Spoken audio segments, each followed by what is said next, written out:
Sunday is departure day. Hello, Commanders, and welcome back to the channel. Finally decided that it's time to get our butts out of here. Obviously, not today, but very shortly. Decided to go ahead and do a live stream. You can see it scheduled on the channel for Sunday at 6 p.m. Pacific Standard Time. We're going to start jumping this carrier towards Colonia. That's kind of the plan for now. I feel like it's a nice, safe option as a destination for the first trip in our carrier, while I kind of learn the ropes of managing this thing on the move. So yeah, that's kind of what we got going on. Today's episode is mostly going to be just kind of going over our plan as well as our current status, and I also want to head back over to Jamison Memorial, look over the ships over there and make sure there aren't any other ones that I want to grab before we take off, because obviously once we leave we're kind of stuck with what we have. So I definitely want to be able to head back and make sure that we check that out. Before we get too far into the video, as I always do lately, I would like to encourage you to help us reach our next major channel milestone of 10,000 subscribers by pressing that subscribe button. The number only goes up if you actually press the button, so be sure to go ahead and do that. Also, like the video to help it spread out to other people, give them a chance to subscribe, and once you're done watching this video, be sure to head over to the actual channel itself. We have 1,500 plus other videos available for your viewing enjoyment, so head over there, check out the nicely organized playlists available there, and have some fun. So anyways, let's head over here. After the disaster that was trying to do trade, I think in the last episode before this one, I decided I was going to go back to doing it the old-fashioned way, at least as far as this channel is concerned, and go do exploration. So I've been using the Spanch pathway to something or other. I forget what it is, but it's basically a list of easy to find high value exobiology targets. So as you can see, our carrier balance is quite a bit higher than it was the last time we went, and I'm going to spend the next few days just kind of bumping that balance up as much as we can before we leave. I realize that ideally along the way we're going to be finding plenty of exobiology, but I'm the kind of person who likes to have a safety net wherever possible, so having a very high carrier balance available on our journey will make it so that there aren't any surprises along the way. I am a little bit confused by the weekly upkeep being shown here. It doesn't seem like it's accurate, because we have almost every module installed on this ship, on this carrier. And when you do the math, it should be something closer to like 24 or 25 million credits every week. So, you know, I'm a little confused because the base for this, I think, is something like 5 million every week, right? And then you have the refueling station for 1.5, the repair crews for 1.5, the armory for 1.5. That's another 4 and some odd million there. And then I have the shipyard that's supposed to be 6.5 million every week. And as far as I'm aware, it's not suspended or anything, so that should be adding to the total. Outfitting is another 5 million a week, so like we're already more or less past what that number over there is supposed to be saying. And it's been a day at least since I've added those facilities, so I'm not exactly sure why that number is showing there. I would imagine the number is supposed to be much higher, unless I'm getting some kind of discount, or I don't know. I don't know why that number is, but we basically have everything installed except for the secure warehouse and the redemption office. So I'm not sure why that number is so low compared to what I think it should be. I'm not going to complain if that ends up staying that way, or if that's just a bug that's making that number show lower than it actually is, and that when we actually get charged, we're actually going to get charged the full, 20 some odd million credits. So if you have any insight on that, let me know in the comments. It's a little bit confusing. But as you can see, as we run around the station now, these other two doors here are now fully open and available. So we have the shipyard available for anybody who wants to come hang out on the carrier, go on a deep space expedition, and have a nice little home base for your ships while you do it. And we have Pioneer supplies available so that you can restock on whatever stuff you want to restock on your on-foot stuff. I've never really needed to do that, but it's nice to have it available. And then obviously we have the bar available, and the most important part of this entire thing, as far as my purposes are concerned, is our Vista Genomics. So we'll be able to sell all of our GC exobiology stuff once we get out into the black. I mean, I've already been using it, and I've already made quite a lot of money, as you can see from the carrier balance. So that's kind of the thing. We've upgraded our visuals to the Nautilus class and, you know, adjusted some things. My arcs has not gone up yet. I don't remember when that updates, but yeah, I think you're supposed to get like a little bit of arcs for every time that you log in and for however much you play and stuff like that. So ideally, I'll be able to get a certain amount that will allow us to do the last little color upgrade that I want to do for the engines at some point, but it's not that big. It's not a big enough deal that I'm willing to rush that right this minute. Excuse me. So I think what I want to do right now is I want to... we can stay in this. I want to head over to Jameson Memorial and check out... Oops. And check out the shipyard there. Because... Oops. What am I doing? Trying to launch here. I'm going to check out the shipyard over there and just go through the list and see if there's any other ships that catch my eye that I feel like I really just need to grab before we head out. Because, you know, the trip out to Colonia is going to take us, like, a long time. Because we're only going to be doing, you know, 1 to 2,000 light years every jump. Or every time we move the carrier, it's only going to be like 1 to 2,000 light years, and that's only going to be once a week. So, you know... Like, how far away from us is Colonia? Colonia. Colonia is 21,000 light years away. So if we do 2,000, if we do 4 jumps, 2,000 light years every week, then it's going to take us what, 12 weeks to do that? I mean, it's going to take us a long time to get there, doing it that way. So. And thinking about it that way, I think we probably should plan on at least 4 jumps for every time we go, every time we move. At least 4 jumps. So I was thinking 2 jumps, but I don't know. That's like that's going to take us a very long time to get anywhere doing it that way. Engage. So we'll see. We'll see how it goes.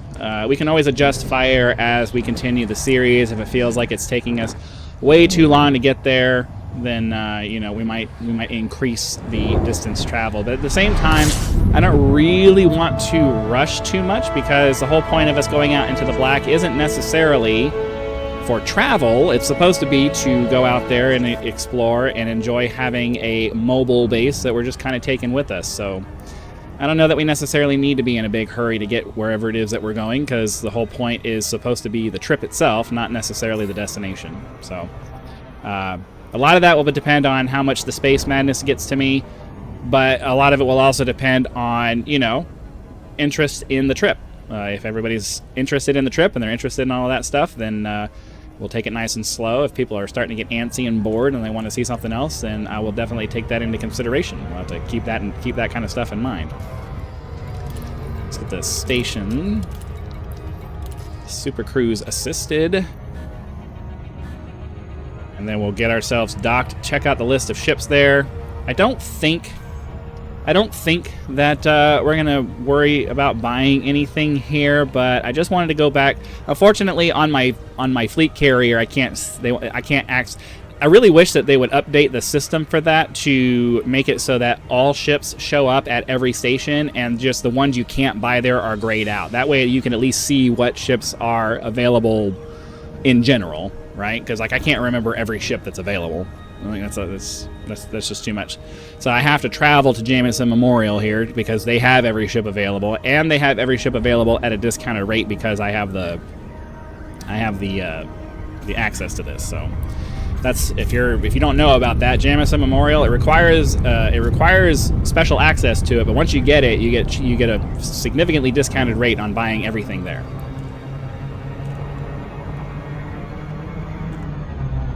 Excuse me. I'm still recovering from being sick. I'm the kind of person that 99% of the time, I almost never get sick, and usually when I do, it's not sick to the point where like I'm laid up in bed or anything. I just start feeling like crap. So, you know, I was able to do recordings yesterday. Hold on. 3.5, that's this one. I gotta focus. I can't talk and fly. Landing gear deployed. How did I do that?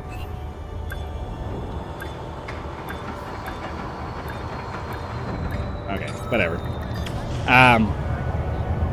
I was able to do recordings yesterday. Like, I never get to the point where I'm incapacitated. Very rarely does an illness. It's been many years since I've like been sick in bed. I almost never get like that, but I get sick enough that it's frustrating to do anything, and that's what yesterday was like. So yeah, I just wanted to go through the list here really quick, and I wanted to do it on camera because I want to. And I'm doing it today because I want to give everybody time to kind of give some input in. Not necessarily because I'm looking for people to convince me to do this or convince me to not do this or whatever like that. I just like having as much information available as possible. And if somebody brings up a really good point as to why I should bring a certain ship, if it means something to me, I'll definitely consider that. I already have a Sidewinder just because it's a Sidewinder, and why not? Don't necessarily care about having... I actually do kind of want to have an Eagle available. We'll move this over to the fleet carrier. I hate that as soon as you... I wish there was an option to buy without actually getting in the ship. I don't really want to have a hauler or... the decisions right now are mostly just going to be whether I like the ship or not. I don't really like the hauler or the adder. We already have an Imperial Eagle. I don't really like the Viper. I like the Cobra. I mean, it's cheap enough that we'll just go ahead and buy it. I know we don't need this stuff, but, I mean, we're going to be out in the black, and having the option to be able to just hop into any kind of ship that I want is going to be pretty sweet. So, I'm not interested in any of the Vipers. I don't need the Type 6 transporter. I think that's an ugly ship. I mean, look at that. Why can't I can only rotate left to right. I can't go up and down. That's stupid. I'm not particularly interested in the Dolphin, and I already have the other two, so we're fine with that. Oh, we have the Courier. What was this one? Oh, the Imperial. You know what? I'm going to go ahead and buy this one, too. I'm going to go ahead and buy that one, too. I just want to have as many options available for the ships that I like, so that if I just feel like taking a different ship out, I can. Let's see here. Keelback, Asp Scout. I already have the Asp Explorer. I'm not interested in a Vulture dropship. The Type 7 transporter. I like this ship, but I don't like it enough that I think I'm going to bother with it. I don't really like the Alliance, the Alliance ships there. So we're gonna skip those. I have the Cutter, and I don't really see this being a ship that I'm particularly going to be interested in using, because the reason why I would want to use any of the Imperial ships is just for the luxury part of it, and the Cutter has all the luxury, and I don't need another ship for that. So we're just going to skip that one. We already have the Phantom. We already have the Type 8. Part of me wants to grab the Mark II just because I like this ship. I like these two ships here. I think they're cool. Part of me wants to grab this, but I don't know. We're moving into the part. I would have to go back to the carrier to grab some money to make sure that I had enough to buy all this stuff. I know that I really don't like... I don't know. There's something about the Fer-de-Lance that just does not speak to me at all. Which is why I always end up going with the Mamba, because I think it's a cool looking ship. I have no interest in the Python. However, it is a good mining platform from what I understand, and having that available, I don't know. I mean, I don't think I doubt it's going to be a better mining platform than, because if I'm trying to get to, I want more mining capability than the Type 8, then I would imagine just going with my Corvette is probably the right decision. You know, so, and I'm not a big fan of the Viper / Python / whatever series of ships. I don't know why. There's just something about them that just does not speak to me. The Python Mark II is kind of cool, but at the same time, it's just not something, I don't know. I've never been called to these ships. I like the idea of having the Type 9, but to be perfectly honest with you, I already have the Imperial Cutter, and that has a higher cargo capacity than the Type 9, so it doesn't really make much sense for me to mess with this because it's slower, it's less maneuverable, it has less cargo space.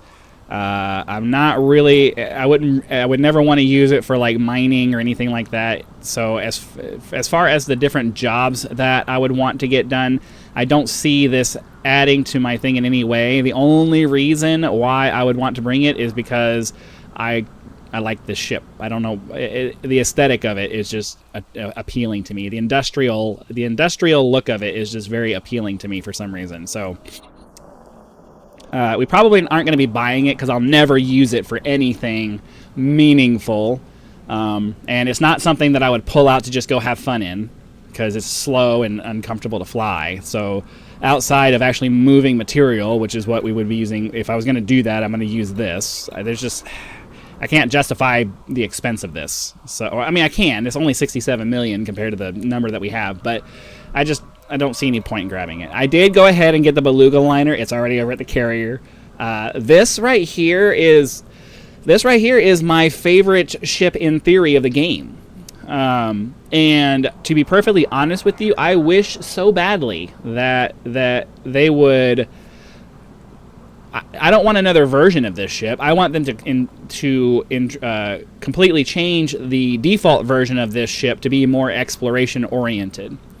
That would make this a very good deep space exploration option, especially because you could bring the fighters with you, and if you want to have some fun, you can drop the fighter down and go do some canyon running and all that stuff. That would be really cool. This ship has so much potential as a deep space exploration platform if they would just make some changes to make it viable to do.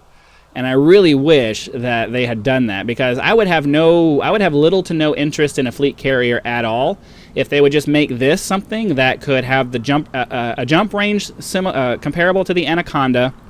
I mean, and gave you the fuel scoop. The next size up fuel scoop. If they did those two things, if they increase the frame shift drive and increase the fuel scoop, or increase the internal to accommodate the next size up fuel scoop, this thing would be I would take this out into the black and leave everything else behind. So. And then obviously something else that they could do, if they made it to where these big ships like this that have the fighter bays, if they made it so that if you got the biggest fighter bay, that you could put maybe like a small ship in, like you could put a Sidewinder or an Eagle or something like that in it, and launch it from there, then you could make it to where the Beluga could just be, the Beluga never lands. It just stays in space. You orbit the planet, deploy your Sidewinder or whatever, go down to the planet, do your stuff, come back up, dock with your ship, and jump off to the next one. Do you know how freaking amazing that would be? Or even they don't even have to do that. If they just made it to where the fighters are capable of landing on the ground, that would be just as good. They wouldn't have to modify anything except for just making the fighters able to land. Dude, that would be so cool. Anyways, enough talking about what is never going to happen. Same thing with the Type 10 Defender as with the Type 9. I don't see any point in bringing this. I have a strong, vehement, ridiculous negative bias towards the Anaconda. I detest this ship with all of my being. I can't stand it. And I'm going to tell you why. Because for whatever reason, the developers decided to make this the super best of everything ship. It can do everything, and it's almost the best at everything, and I hate that. I really detest that. I don't like that they've made this ship the epitome, almost, of large ships. And it really bugs me that, like, this has the best jump range of most ships. It has a really great combat capability. It has a decent internal cargo space. It has, like, I don't like jacks of all trades that don't have to sacrifice anything. And a lot of it is just me being butthurt about the fact that this ship here is the deep space exploration platform if you want to take a large ship, but the thing that is supposed to go visit stuff isn't. Like, they treat this as a ferrying people from station to station vessel when it could be so much more, but this guy, who's supposed to be like a combat related vessel, somehow is able to jump 70 plus light years while this thing can barely manage 50. Like, it really bugs me. So I don't own an Anaconda specifically because I hate this ship. I don't like it, and I don't want to have one. And we already have both of these, so I don't need to buy that. So of the various ships here, the ones I would consider bringing with me would be maybe the Python, just to have another mining platform available to me. We're not going to be doing any combat, so buying the Mark II is just pointless. That's this thing, as far as I'm aware, is geared towards combat. Let's see. I don't know. The Mark II, the Crate Mark II, maybe. I kind of want it, but I don't know. Wait, I already have the Phantom, and these two ships aesthetically are pretty much exactly the same, except for, you know, the engines, and the inside has an extra seat. That's pretty much the extent of the visual changes. But outside of that, I don't think that there's anything, as far as the rest of this stuff is concerned, that I'm overly concerned. We're gonna go ahead and buy the Dolphin because I just really like the Saud Kruger ships. I don't know why. I just really do. I just really like the Saud Kruger ships. So yeah, I think we've gotten everything that I would want to get outside of a few of the more expensive things that I'm kind of on the fence about. So I don't know. I don't know that I'm overly worried about the rest of this stuff here. I think that's probably it. So yeah, maybe the Crate Mark II. Because it's a question in my head, we're just going to go ahead and grab it. Anything that's a question in my head, I'm just going to grab it so that I don't regret it later. So yeah, I don't. Outside of that, I don't think there's anything else that I'm overly concerned about grabbing. We have everything else that I really want. We have the Mamba to play around in. I'm leaning towards no for this. And then everything else, we already have it, or I have no reason to grab it.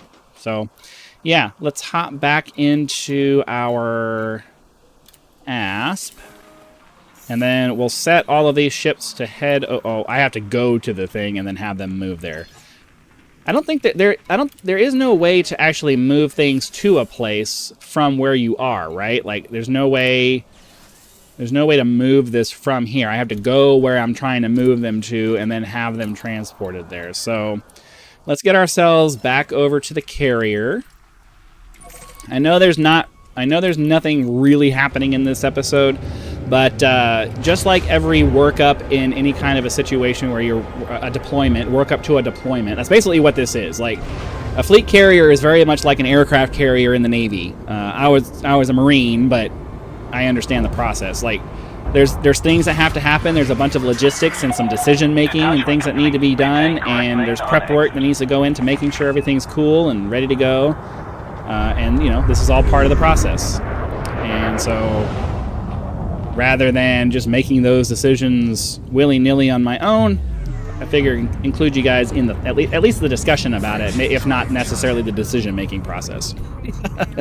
So we'll head back over here. We'll get docked. We'll get our ships that we just bought started in their process of transferring back over to the fleet carrier, and they should all be pretty cheap because the value of them they were all very cheap. I think the most expensive thing I bought was 40 million. So everything should be relatively cheap to move over here.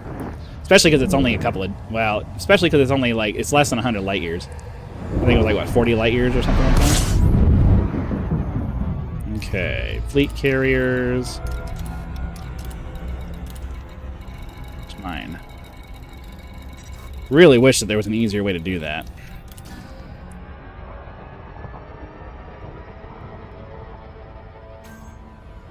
Okay.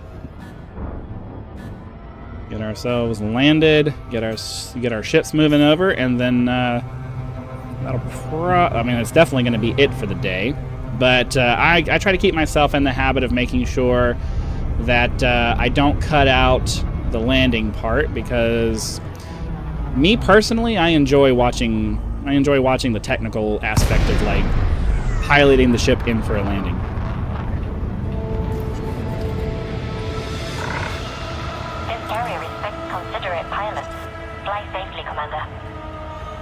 You may have noticed that I haven't been doing flight assist off, and that's because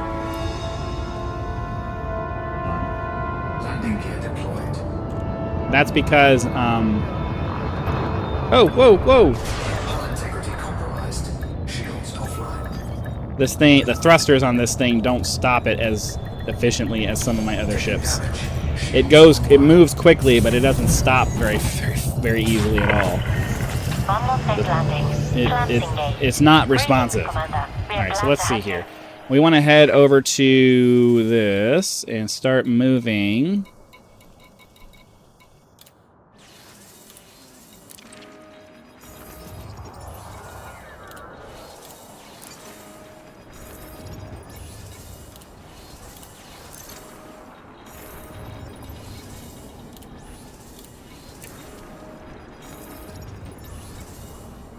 Yeah, great, Mark. 140,000 credits. That's a little bit more expensive, but that's fine. All right, so after that's done, we will have our list of ships that we'll be taking out into the black. If nobody has a super convincing reason to bring anything else, these are just the ones that I like, and that's the ones I want to bring with me.